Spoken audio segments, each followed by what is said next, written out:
You are listening to The Standard Podcast, May 31st, 2018 edition. This week's headlines include: Durham riding candidates tackle multiple issues at Port Perry debate, Ward 2 role to be filled by appointment, the right prescription, and in sports, impressive results for local track and field athletes. And in arts, Jonathan Van Bilsen releases photo book of Port Perry. Durham riding candidates tackle multiple issues at Port Perry debate. Dan Kearns, Scugog. Two provincial Durham riding candidates debated several local issues in front of a packed house at the Scugog Community Recreation Centre on Thursday, May 24th. Incumbent Liberal Granville Anderson and Ontario Progressive Conservative candidate Lindsay Park were in attendance at the debate in Port Perry, put on by the Scugog Chamber of Commerce, the Durham Region Home Builders Association, and the Durham Region Association of Realtors. NDP candidate Joel Usher did not attend. One of the questions for both candidates centered on the issue of public transit. MPP Anderson referenced his work to bring GO train stations to Curtis and Bowmanville, as well as how he advocated for the extension of Highway 407. Mr. Anderson said, "I know how important transportation is to this community." However, Ms. Park noted that the Bowmanville GO train project is not yet complete. She said, "Many people I've spoken with are sick of the empty promises on this project. We're committed to that project and will deliver that on time and on budget." Mr. Anderson responded, stating the project is funded, and explained that building bridges takes time. To continue to discuss transit in North Durham, Ms. Park stated she's heard concerns from Scugog residents about both roads and buses. "I think this is an issue we need to continue to monitor," she said, later adding she will work with the region and the township of Scugog to find the solutions if elected. Mr. Anderson said he plans to build Durham up by advocating for improved transit in the region. One of the additional questions asked to the candidates was how they would work to bring affordable housing to North Durham. Ms. Park said she looks forward to working with Emmanuel Community Church on their 64-unit affordable housing development on the church's lands, as well as working with the region of Durham to raise the issue of affordable housing at Queen's Park.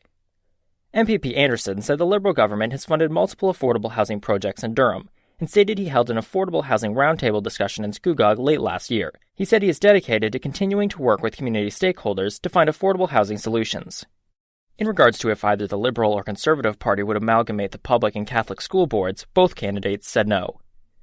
On the issue of hydro rates, Ms. Park said her party has a plan to reduce hydro rates by 12%. "I'm not sure what plan Lindsay is talking about, because nobody has seen it," Mr. Anderson countered. Ms. Park was asked what specific cuts the Conservatives could make to help fund their proposed tax cuts.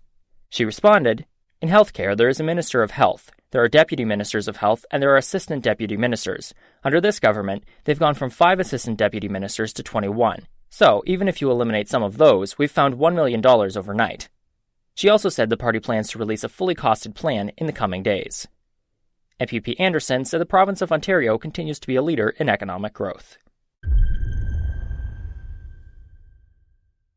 Ward 2 role to be filled by appointment. Christopher Green, Uxbridge.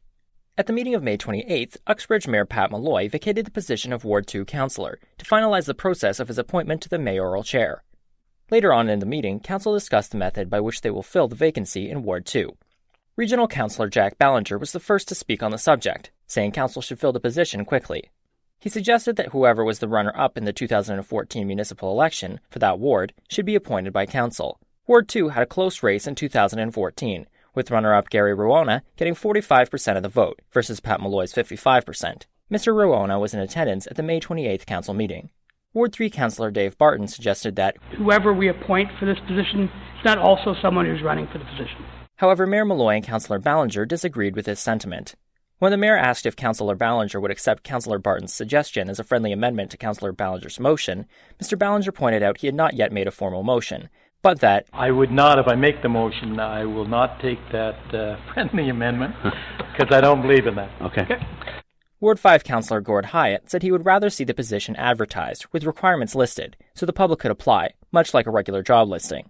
Mayor Malloy clarified the reason they are unable to hold a by-election for the position. I just want to clarify, it's not a timing issue, it's a legislation issue. That's why we're not going to an election. A legislation does not allow council to hold a by-election to fill a vacancy after March 31st. Councillor Ballinger made a motion. My motion is that the person that ran second in the 2014 elections in Ward 2 be appointed to move into that position in the next, 6 months. Till November 30th. Yep. The motion was carried with Councillor Ballinger, Ward 4 Councillor Fred Bryant, and Ward 1 Councillor Pam Beach voting in favour, and Councillors Barton and Hyatt voting against. The appointment will be made at the regular council meeting of June 11th, scheduled to begin at 10 a.m. Do you have audio production needs? I'm sure Christopher can clean that up. Greenstream Studio is here for you. I am completely impressed with Christopher Green's work. Chris is hardworking, trustworthy, and on top of that, he has a great ear for audio. His audio editing and sound design skills are very high quality. He would be an asset to any organization requiring these expertise and attention to detail. He just gets what makes audio compelling. For more information, visit greenstreamstudio.ca. Right prescription. Kawartha Lakes. Safely disposing of unused or expired medication is as simple as a stroll in the park or a visit to any local pharmacy. The Halliburton, Kawartha, Pine Ridge District Health Unit, the City of Kawartha Lakes Police Service, and HKPR Regional Drug Strategy are teaming up on the Medication Take Back CKL campaign. The campaign's goal is to get people into the habit of safely disposing of their unused or expired pills and prescriptions on a regular basis, especially given the worrying rise in opioid addictions and misuse in Ontario. Kawartha Lakes residents are reminded to drop off their pills and prescriptions at the Medication Take Back CKL event being held this Thursday, May 31st, as part of the Paramedics in the Park in Lindsay's Victoria Park. From 10 a.m. to 3 p.m., people can drop off vitamins, over-the-counter pills, and prescription medications, creams, and liquids at a special booth set up near the police station. We are seeing a growing problem of opioid-related addictions, overdoses, and deaths, so it's important to safely dispose of unwanted prescription medications to prevent misuse, said Lisa Caldaway, a health promoter with the HKPR District Health Unit. Please check your medicine cabinets and cupboards for any unwanted pills and prescriptions and safely dispose of them. We're pleased to be part of the Medication Take Back CKL event and campaign to help keep Kawartha Lakes residents safe from the problems related to unwanted and unused prescription medications, added Sergeant Dave Murtha of the Kawartha Lakes Police. If people can't get to the park on May 31st, they are reminded to drop off medications anytime and free of charge at local pharmacies for safe disposal. It's important to store medications in a safe and secure place, keep track of quantities, use as prescribed, and then take back any extra or expired meds to your pharmacy, said Ashley Gallant, a pharmacist at Integrated Care Pharmacy in Lindsay. Safely disposing of unused or expired prescriptions helps prevent poisonings and potential falls while keeping our environment safe. To learn more about the Medication Take Back CKL campaign, contact the Health Unit at 1-866-888-4577, extension 2207. or the Kawartha Lakes Police Services at 705-324-6307, extension 544. Technical foul. North Durham Sports. Impressive results for local track and field athletes. Marlowe Stanfield. The high schools of North Durham owned the podium at last week's LASA Track and Field Championships at Civic Fields in Oshawa, with Uxbridge Secondary School and Port Perry High School submitting strong performances throughout the 2 days of competition. Almost 50 athletes from Uxbridge and more than 20 from Port Perry took part in the meet on Wednesday, May 23rd and Thursday, May 24th. Overall, Uxbridge took home 4th place with 31 podium finishes. As well, Port Perry finished in 12th place overall, with 10 Rebels earning places on the podium. Port Perry's Lily Tuck was outstanding in distance running events for the Rebels, taking home first place in the senior girls 1,500 meter and 3,000 meter races. Teammate Hannah Russell crossed the line in second place in the senior girls 1,500 and 800 meter races. Dalai Whitmarsh earned the other gold medal for the Rebels with a superb performance in the midget girls javelin competition. Uxbridge's Cole Jennings won double gold in the midget boys 1,500 meter and 3,000 meter race. The Tigers were also outstanding in the pole vault competition, with Alex Burns taking gold in the midget boys division and Gwyneth Jones placing first for junior girls. The North Durham athletes will now move on to the Central Region Championships, taking place this Wednesday and Thursday, May 30th and 31st, at York University's Pan Am Stadium, which is also the site of this year's OFSAA Provincial Championships. Arts and entertainment. Jonathan Van Bilsen releases photo book of Port Perry. Christopher Green, Scugog. Local author, photographer, and keynote speaker Jonathan Van Bilsen has released his new and 11th book, Picture Port Perry, a collection of photographs of Port Perry. Along with the photos, the book includes various editions of his column, The Story Behind the Person, originally printed in the Standard, which highlights unique and interesting local citizens. This truly local book by a truly local author showcases Port Perry at its finest, both in the past and the present. The photos artistically display the town, countryside, and the wildlife of the area. A special section in the back of the book lists where each photograph was taken. There's nothing else like it out there, said Mr. Van Bilsen, pointing out, while there are many historic books of Port Perry, there's no dedicated picture book giving you a tour of the town like his does. Local politicians have lauded the book. Jonathan has captured every facet of our township through his fantastic photographs, said Scugog Mayor Tom Rowett. I'd like to commend Jonathan for putting together this unique collection, said MP Aaron O'Toole. Local MPP Granville Anderson had this to say, Jonathan does a great job of showcasing our community's beauty. In fact, I have a number of his photographs in my constituency office. Mr. Van Bilsen's advice to aspiring photographers is to find a niche, become the best you can, and learn about marketing.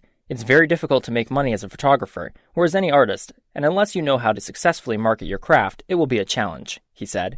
During the month of October, photos from the book will be displayed in an exhibition at the Kent Farndale Gallery, located within the Scugog Memorial Library at 231 Water Street, Port Perry. Copies will be available for purchase for $35 at the Standard, the Focus, Port Perry Print, Books Galore, and Tweak, the Scugog Chamber Office, and the Coach House Studio, to name a few. You can also order your copy online at www.photosntravel.com. That's www.photos.travel.com. For more information, call Jonathan Van Bilsen at 905-925-1343. For more local news, visit www.thestandardnewspaper.ca. The Standard Podcast was produced by Greenstream Studio. Visit www.greenstreamstudio.ca for all your multimedia production needs.